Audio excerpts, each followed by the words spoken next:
Hello, dear learner. Welcome to Atulya, the incredible way of learning. इस video में हम लोग कवर करेंगे एक्सरसाइज 1.2 के बचे हुए क्वेश्चंस एंड एक्सरसाइज 1.3।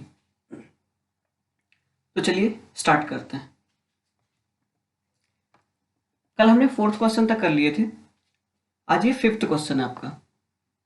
स्टार्ट करते हैं। Check whether 6 to the power n can end with the digit 0 for any natural number n।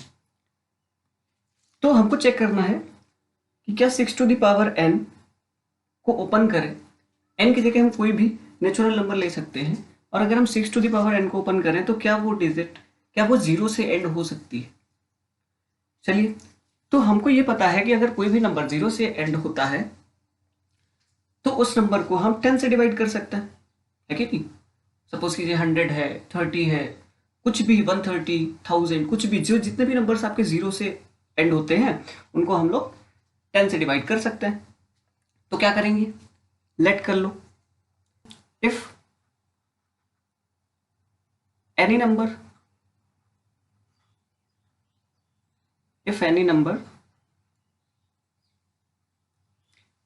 has last digit 0, has last digit 0, then it should be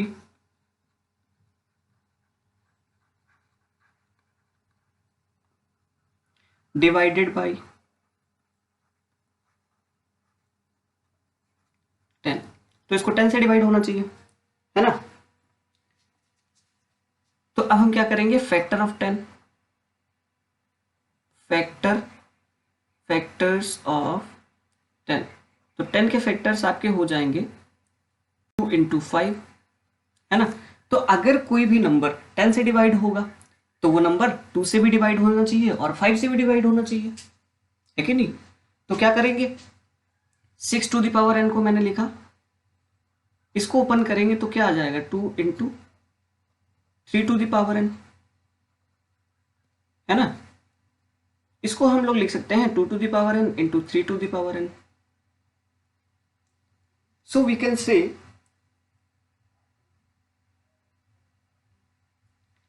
6 to the power n divided by 2, but not by 5। Therefore 6 to the power n cannot end with 0, ठीक है। तो ये आपका ये question हो गया। Next question पे आते हैं। नेक्स्ट क्वेश्चन बोल रहा है explain why 7 into 11 into 13 plus 13 and 7 into 6 into 5 into 4 into 3 into 2 into 1 plus 5 are composite numbers. ये नंबर्स कंपोजिट नंबर्स क्यों हैं, तो निकालते हैं। तो सबसे पहले हम फर्स्ट क्वेश्चन लेते हैं। इसका फर्स्ट पार्ट जो है 7 into 11, first part 7 into 11 into 13 plus 13। तो इसमें हम लोग क्या करेंगे कि हमको ये पता होना चाहिए कि कंपोजिट नंबर्स जो होते हैं वो नंबर्स होते हैं जिनको हम किन्हीं भी दो या दो से ज्यादा इंटीजर्स के प्रोडक्ट के फॉर्म में लिख सकते हैं, है ना। So composite numbers are those which can be written in the form of the product of 2 or more integers in which at least one should not be 1, ठीक है। मतलब कोई भी एक जो उसका फैक्टर होगा वो 1 से ज्यादा होना चाहिए, ठीक है। 1 से अदर देन 1 होना चाहिए कुछ भी। तो ये आपके कंपोजिट नंबर्स होता है। तो आइए स्टार्ट करते हैं। तो यहाँ पे हमने क्या किया, 7 into 11 into 13 प्लस 13 के फैक्टर करोगे तो ये 13 into 1 आ जाएगा। अब क्या करेंगे, यहाँ से 13 कॉमन ले लीजिए, तो यहाँ पे आ जाएगा 7 into 11 प्लस यहाँ पे आ जाएगा 1। 7 into 11 कितना हो जाएगा, 77 प्लस 1। सो 13 into 77 प्लस 1 78, ठीक है। तो ये देखिए यहाँ पे जो हमें नंबर दिया गया था उसको हमने सॉल्व किया, तो यहाँ पे इसके फैक्टर्स क्या आ रहे, 13 इंटू 78, 13 इंटू 78 आ रहा है, और 78 को आप फर्दर इसके फैक्टर्स करेंगे तो बहुत सारे प्राइम फैक्टर्स निकल आएंगे। तो हम यहाँ से ये बोल सकते हैं कि ये दो नंबर्स का मल्टीपल है, ठीक है, इसके दो फैक्टर्स हैं और कोई एक अदर देन वन होना चाहिए, तो यहाँ तो दोनों ही अदर देन वन है, तो हमारा काम और आसान हो गया। तो हम यहाँ पे लिख सकते हैं एज द, हम यहाँ पे लिख सकते हैं as the given number is multiple of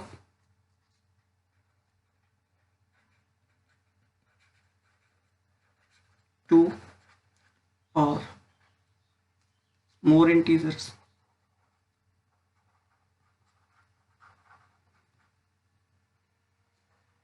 one of them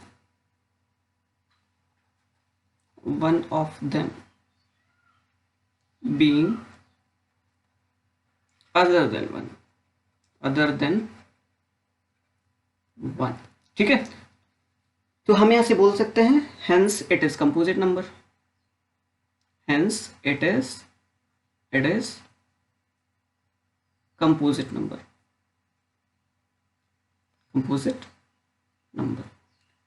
ठीक है।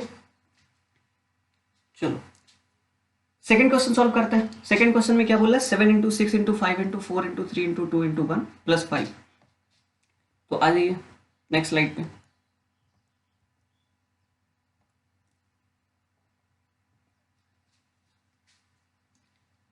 तो सेकेंड पार्ट है 7 into 6 into 5 into 4 into 3 into 2 into 1 plus 5, ठीक है। यहां से भी वही प्रोसेस करेंगे, 5 यहां से कॉमन ले लीजिए, तो अंदर कितना बचेगा, 7 into 6 into 4 into 3 into 2 into 1 plus यहाँ पे 1, ठीक है। तो 5 इनका मल्टीप्लाई करोगे 7 into 6 into 4 into 3 into 2 into 1, तो ये आ जाएगा 1008 प्लस 1। तो यहाँ पे ये हो गया 5 इंटू 1009। यहाँ पे भी आपको सेम लैंग्वेज लिख देनी है, ठीक है, क्योंकि आपने जो नंबर्स निकाले हैं वो फैक्टर्स आ रहे हैं दो नंबर्स के, ठीक है, दो नंबर्स का मल्टीपल करके आ रहा है, तो इसलिए कंपोजिट नंबर हो जाएगा, ठीक है। तो वही लिख देना है as the given number is multiple of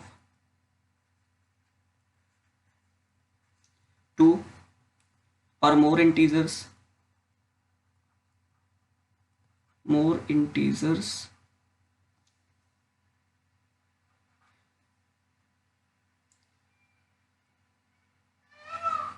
one of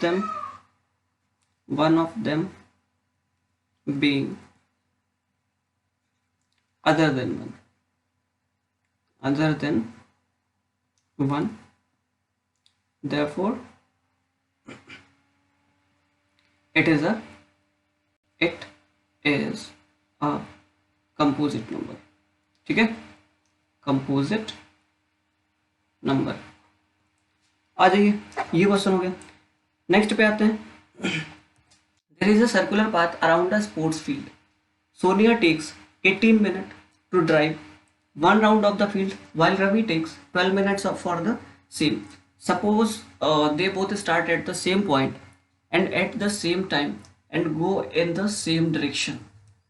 After how many minutes will they meet again at the starting point?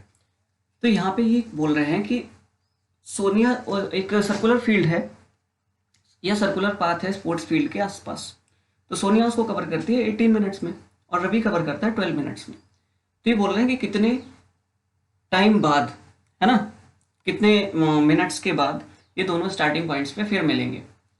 तो जब भी ऐसा क्वेश्चन आए जिसमें दो नंबर्स दिए जाए और बोला जाए कि ये कब एक साथ मिलेंगे, तो वो क्वेश्चंस रिलेटेड होते हैं एलसीएम से। क्यों? क्योंकि जो कोई भी दो नंबर्स होते हैं वो अपने एलसीएम पे ही जाके मिलते हैं, है ना, एलसीएम पे ही जाके एक साथ मिलते हैं। सपोज कीजिए मैं एक एग्जांपल ले लूँ, अगर 2 और 5, तो 2 एंड 5 का एलसीएम क्या होता है 10। तो ये 2 और 5 कहाँ पे मिलते हैं, जाके 10 पे ही मिलते हैं, 10 से पहले तो मिलते नहीं है ना। तो हमको उनका एलसीएम निकाल देना होता है सिंपली। तो देखिए यहाँ पे, सो हमें यहाँ पे एलसीएम निकालना है किसका, 18 का और 12 का। तो 18 के फैक्टर्स करोगे तो कितने हो जाएंगे, 2 3 जा 6, 3 जा 18, और 12 के करोगे तो 2 2 जा 4, 3 जा 12। एलसीएम चाहिए तो यहाँ देखिए 2 कॉमन आ जाएगा एंड 3 कॉमन आ जाएगा, एक पे ये पेयर आ गया कि ये आ गया। तो एलसीएम निकालने के लिए हम क्या करेंगे, यहाँ पे 2 कॉमन आ गया, यहाँ से 3 कॉमन आ गया, अब जो बचा है वो लिख दो। तो 3 बचा 2 बचा, तो 3 इंटू 2, तो यहाँ पे एलसीएम इनका कितना आ जाएगा, 3 2 जा 6, 6 3 जा 18, 18 2 जा 36। तो ये 36 मिनट्स के बाद, यानी कि आफ्टर 36 मिनट ये लोग स्टार्टिंग पॉइंट पे मिलेंगे। ठीक है, अब हम लोग आ जाते हैं इरेशनल नंबर्स पे। इरेशनल नंबर्स क्या होते हैं, तो सिंपली पढ़ चुके हैं ना हम लोग नंबर सिस्टम में कि जो नंबर्स रेशनल नहीं होते हैं वो इरेशनल हो जाते हैं। रेशनल नंबर के बारे में हमने क्या पढ़ा था कि रेशनल नंबर्स को हम पी अपॉन क्यू के फॉर्म में लिख सकते हैं, और इरेशनल नंबर वो होते हैं जिनको हम पी अपॉन क्यू के फॉर्म में नहीं लिख सकते हैं। और पी और क्यू वहाँ पे क्या होते थे, पी अपॉन क्यू के फॉर्म में नहीं लिख सकते। पी और क्यू वहाँ पे होते थे integers, where P and Q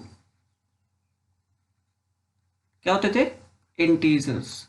ठीक है, इंटीजर्स होते थे, तो हम इनको पी अपॉन क्यू के फॉर्म में नहीं लिख सकते।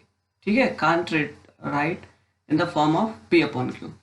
ये होते हैं इरेशनल नंबर्स, जैसे कि आपका √2, √3, √5, √2 अपॉन √3,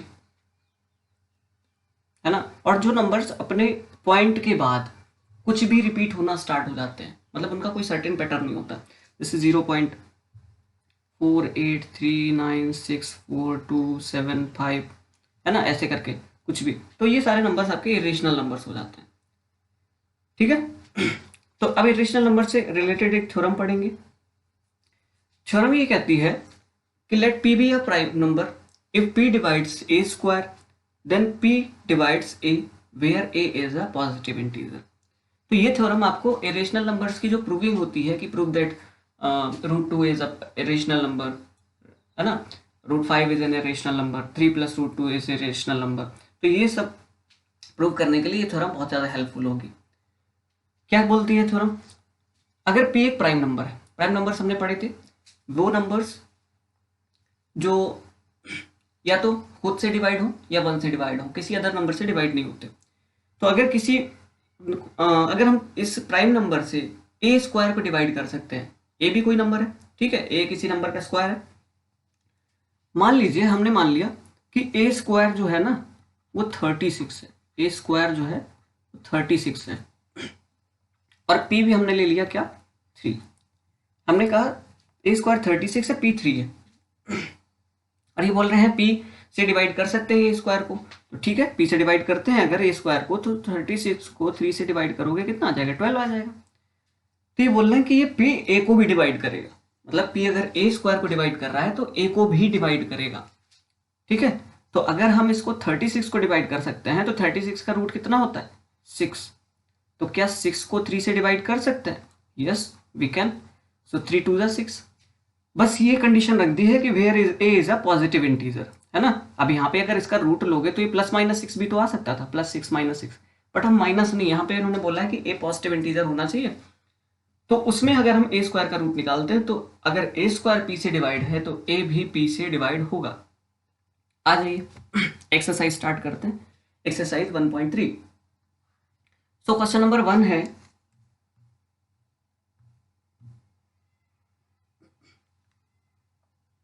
क्वेश्चन नंबर 1 है प्रूव दैट √5 इज इरेशनल। तो प्रूव करना है कि √5 एक इरेशनल नंबर है। तो हम इसको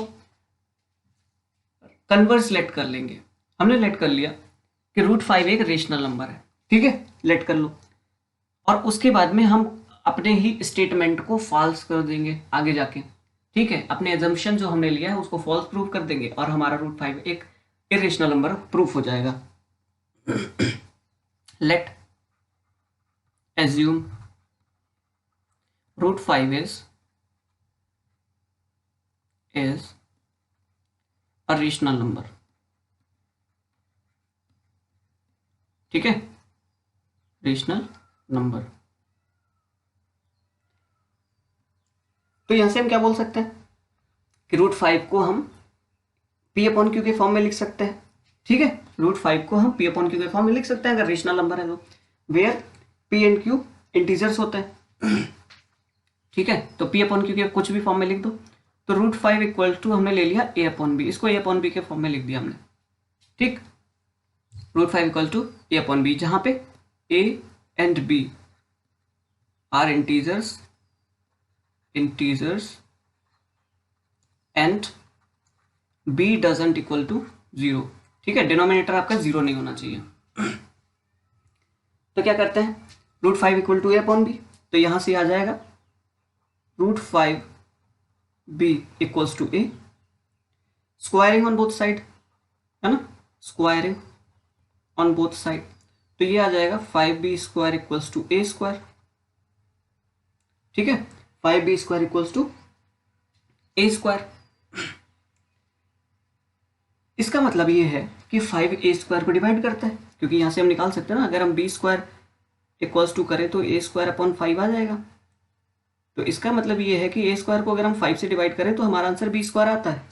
तो यानी कि 5a स्क्वायर को कंप्लीटली डिवाइड कर रहा है, और अगर 5a स्क्वायर को डिवाइड करेगा तो 5a को भी डिवाइड करेगा। लास्ट थ्योरम में हमने पढ़ा था कि अगर कोई नंबर किसी नंबर के स्क्वायर को डिवाइड करता है तो वो उस नंबर को भी डिवाइड करेगा। ठीक है, सो हम यहाँ पे लिख सकते हैं बाय थ्योरम, और यहाँ पे आप उस थ्योरम का स्टेटमेंट दे दीजिए। ठीक है, बाय थ्योरम एंड उस थ्योरम का स्टेटमेंट दे दीजिए। If p is a prime number and p divides a square then p divides a where a is a positive number. ठीक है, सो यहाँ पे उस थ्योरम का स्टेटमेंट दे देंगे और यहाँ पे लिख देंगे सो नंबर या सो 5 is sorry so 5 divides a 2 कि 5 a को भी डिवाइड करेगा। तो हम ये मान लेते हैं कि a को अगर 5 से डिवाइड करेंगे तो c आता है कोई भी नंबर। ठीक है, लेट, यहाँ पे हमने लेट कर लिया, और c क्या है, c भी एक इंटीजर है, तो यहां से आ जाएगा a इक्वल टू 5c। ठीक है, a की वैल्यू कितनी थी, तो a की वैल्यू 5c हमने यहां से निकाली और इस वैल्यू को हम वहां पुट कर देंगे। तो हमने लिखा था 5b square equals to a स्क्वायर, तो a स्क्वायर की वैल्यू जगह हम पुट कर देंगे 5c। ठीक है, तो यहाँ पे 5c का स्क्वायर हो जाएगा, ये वाली जो इक्वेशन है ना, ये वाली, इसमें। तो यहाँ पे क्या करेंगे कि ये तो 5b स्क्वायर रहा, ये हो गया 25c स्क्वायर, है ना, तो b square equal to 5c square आ गया। यहां से 5 का इधर डिवाइड कर दिया, तो इसका मतलब ये हुआ कि 5b स्क्वायर को भी डिवाइड करता है, हेंस 5 डिवाइड्स b स्क्वायर, है ना, 5 डिवाइड्स b स्क्वायर, सो 5 डिवाइड्स b2, यानी कि 5b को भी डिवाइड करेगा। कैसे, उसी थ्योरम से, है ना, कि थ्योरम क्या कहती थी कि अगर नंबर, कोई भी नंबर किसी नंबर के स्क्वायर को डिवाइड करता है तो उस नंबर को भी डिवाइड करता है। तो हमने ये निकाल लिया कि 5a को भी डिवाइड करता है और 5b को भी डिवाइड करता है। तो इसका मतलब है कि a और b जो है वो को प्राइम नहीं है, तो हमारा अजम्पशन रॉन्ग है। ठीक है, तो क्या कर देंगे, तो बाय कंट्राडिक्शन से हो जाएगा रूट 5 इज इरेशनल। ठीक है, रूट 5 इज इरेशनल। आ जाइए नेक्स्ट पे आ जाते हैं।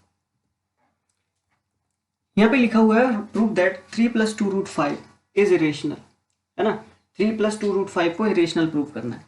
तो क्या करते हैं, क्या करेंगे, इसको भी हम वैसे ही प्रूव करेंगे जैसे हमने रूट 5 को करा था।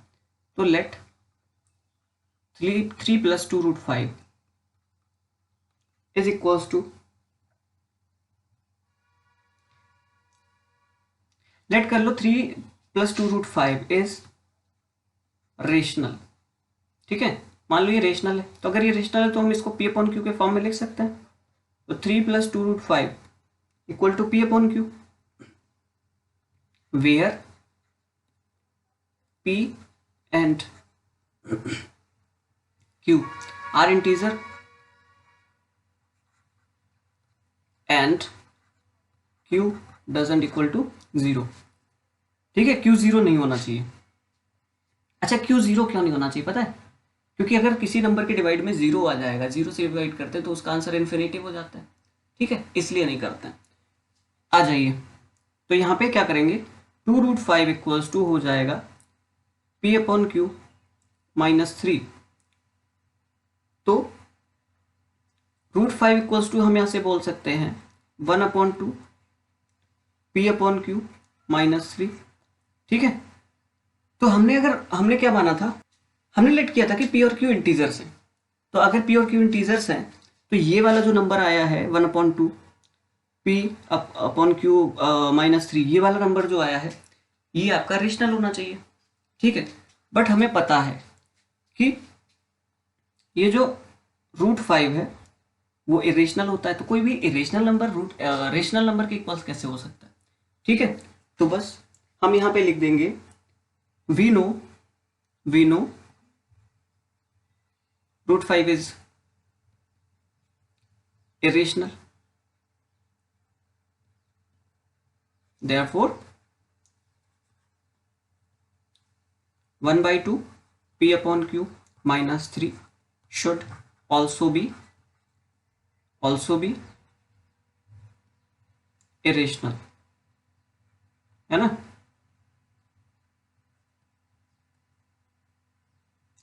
hence our assumption is false,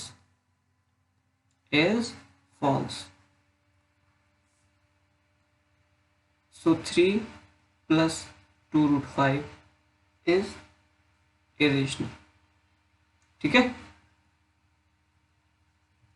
done. आ जाइए, नेक्स्ट क्वेश्चन क्या कहता है, prove that the following are irrationals. तो ये 3 नंबर्स आपको दिए गए हैं और प्रूव करना है कि ये सारे नंबर्स इरेशनल हैं। तो सबसे पहले फर्स्ट नंबर ले लेते हैं 1/√2। हमको सारे क्वेश्चन उसी मेथड से करने हैं, तो हमको लेट कर लेना है कि ये रेशनल नंबर है, इज रेशनल। लेट कर लो यहाँ पे, लेट 1/√2 इज रेशनल। तो अगर ये रेशनल है तो हम इसको ऐसे लिख सकते हैं 1/√2 equals to P upon Q, where P and Q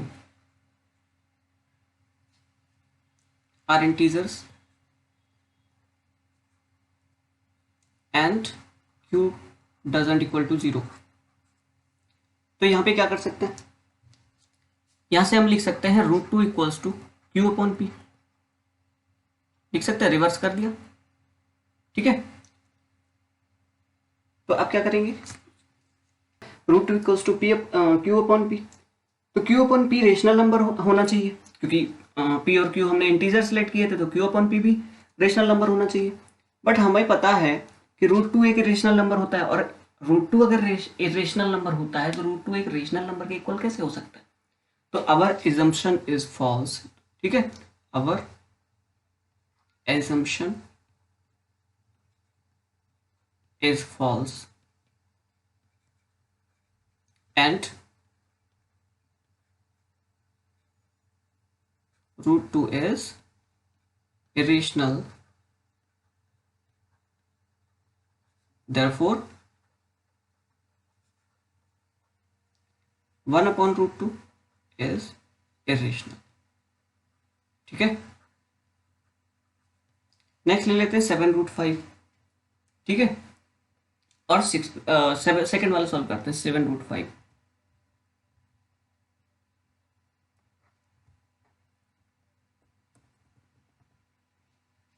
second पे आ जाओ, 7√5। तो लेट कर लो इसको भी, लेट 7√5 इज रेशनल। ठीक है, तो अगर 7√5 रेशनल है, रेशनल, तो 7√5 इक्वल्स टू हो जाएगा P upon Q। P and Q are integers and Q doesn't equal to 0। तो यहां से हम लिख सकते हैं कि √5 equals to P upon 7Q। P upon 7Q हो जाएगा। सो यहां से अगर आप देखिए तो अगर P और Q इंटीजर्स थे तो P अपॉन 7Q भी एक रेशनल नंबर होना चाहिए, बट √5 एक इरेशनल नंबर है। ठीक है, तो √5 हम इरेशनल नंबर को रेशनल नंबर के इक्वल तो नहीं कर सकते, तो इसलिए हम लोग बोल सकते हैं since √5 is irrational number hence our assumption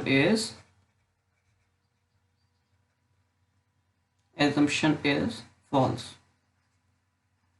therefore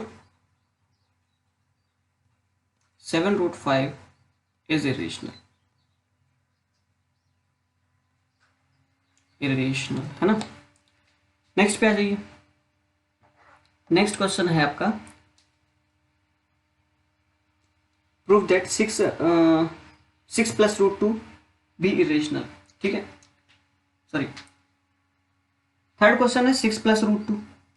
ठीक है, थर्ड क्वेश्चन है 6 प्लस √2। हमको इसको प्रूव करना है कि ये एक इरेशनल नंबर है, तो लेट कर लीजिए, लेट 6 प्लस √2 इज रेशनल। ठीक है, तो यहां पे लिख सकते हैं 6 plus √2 equals to P upon Q। यहां से आज, और यहां पे वही लैंग्वेज आप लिख दीजिए, P and Q are integers and